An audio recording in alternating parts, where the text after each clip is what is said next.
दोस्तों, एक बार एक रात हॉस्टल में दो दोस्त पेपर की तैयारी कर रहे होते हैं।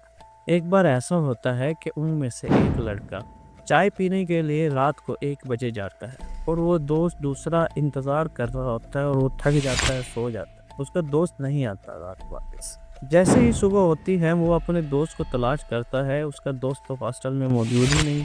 वो पूरा मोहल्ला छान मारता है, इर्द गिर्द के इलाकों में जाता है, उसका दोस्त कहीं नहीं मिलता।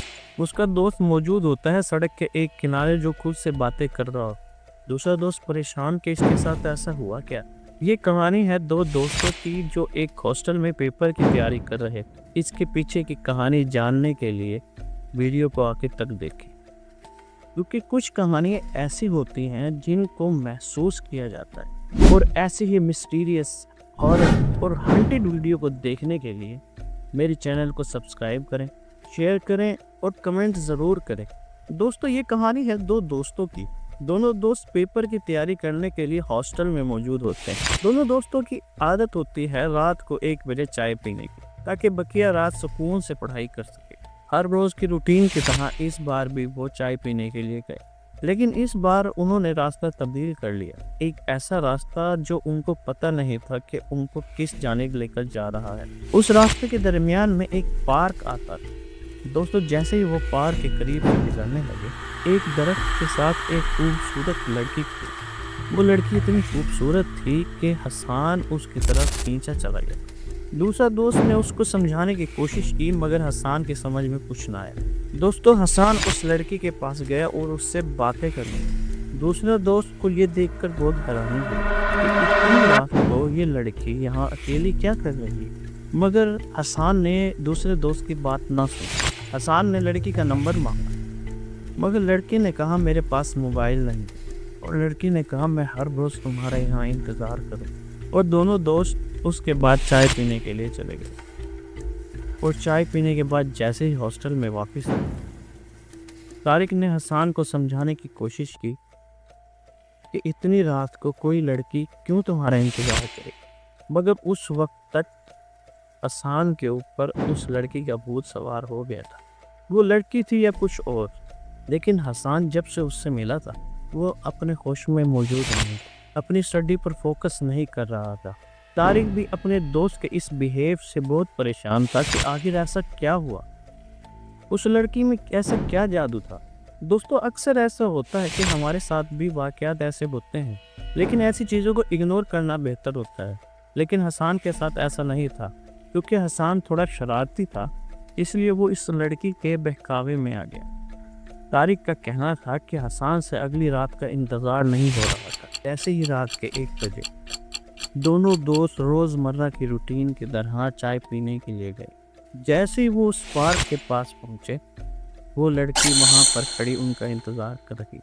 हसन ने तारिक को कहा कि तुम चलो चाय पी कर आओ, मैं वापसी पे तुमसे यहीं मिलता हूँ। और हसन उस लड़की से बातें करने लगा। तारिक वापस जैसे आया, हसन वहीं पर मौजूद था। तारिक ने हसन को ज़बरदस्ती वहाँ से उठाया और दोनों हॉस्टल में वापस चले गए। इस बार जैसे तारिक ने हसन को समझाने की कोशिश की, हसन गुस्से में आ गया, मानो हसन के ऊपर उस लड़की का भूत सवार हो।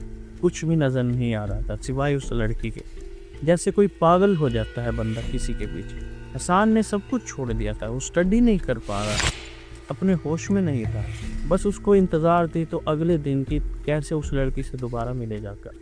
जैसे ही तीसरी रात आई और रात के 1 बजे हसन और तारिक अपनी रोज़मर्रा की रूटीन की तरह दोबारा गए चाय पीने के लिए, और वो लड़की वहीं पर बैठी हसन का इंतज़ार कर रही थी। दोस्तों, तारिक ने उस रात हसन को कुछ ना कहा और चुप करके चाय पीने के लिए खुद आगे चला गया। उसे पता था हसन के ऊपर इस लड़की का भूत सवार है, लेकिन तारिक को कहाँ अंदाज़ा था ये लड़की नहीं है, ये तो कुछ और ही। हसन लड़की के पास बैठ गया और उससे बातें करने लगा। जैसे ही तारिक चाय पीकर वापस आया, हसन को ज़बरदस्ती लिया और अपने हॉस्टल चले गए। हसन और तारिक की लड़ाई हुई। उसके बाद तारिक ने हसन को कहा मैं आज के बाद तुम्हारे साथ चाय पीने नहीं जाऊँगा, तुम अकेले जाना। हसन ने कहा ठीक है, क्योंकि हसन अपने होश में तो था नहीं। उसे उस वक्त कुछ नज़र नहीं आ रहा था सिवाय उस लड़की के। उसे सिर्फ इंतज़ार था तो अगली रात का, कि कैसे अगली रात आए और 1 बजे मैं उस लड़की के पास।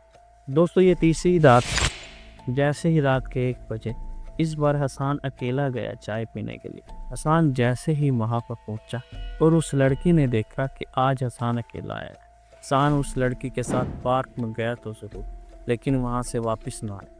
اس کا دوست طارق ہاسٹل میں اس کا انتظار کرتے کرتے سو گیا۔ دوستو طارق نے حسان کو سمجھانے کی بہت کوشش کی، لیکن اس نے اس کی کوئی بات نہ سنی اور اس کا انتظار کیے بغیر سو گیا۔ جیسے ہی صبح اٹھا تو طارق نے دیکھا کہ اس کا دوست واپس ہی نہیں آیا۔ صبح کے وقت وہ گیا اپنے دوست کو ڈھونڈنے کے لیے۔ اس نے پورا محلہ چھان مارا، ہر ایک شخص سے پوچھا، لیکن سب کی زبان پر انکار کے علاوہ کچھ نہ تھا۔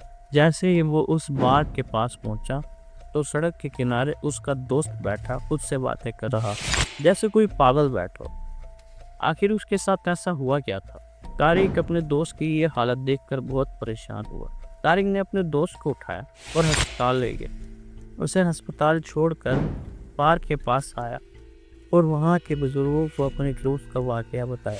دوستو جیسے ہی بزرگوں نے حسان کا واقعہ سنا تو طارق کو آگاہ کیا کہ بیٹا یہاں پر آج سے کئی سال پہلے ایک لڑکی جو پڑھنے کے لیے آئی تھی، 4 دوستوں نے اس کو قتل کیا، اور آج بھی رات کو 1 بجے وہ لڑکی ان 4 لڑکوں کی تلاش میں۔ اس محلے میں رات کو 1 بجے کسی کا بھی نکلنا الاؤ نہیں۔ دوستو مگر جب تک طارق کو اصلیت پتہ چلی بہت دیر ہو چکی تھی۔ اس کا دوست اب اپنے ہوش و حواس کھو بیٹھا تھا۔ دوستو اس لڑکی کا کیا ہوا آج تک کوئی نہیں جانتا، لیکن حسان آج بھی اپنے ہوش میں موجود نہ رہے۔ اگر آپ کو یہ کہانی پسند آئی تو لائک کریں اور اپنی ہارر سٹوری کمنٹ میں شیئر ضرور کریں۔ اللہ حافظ۔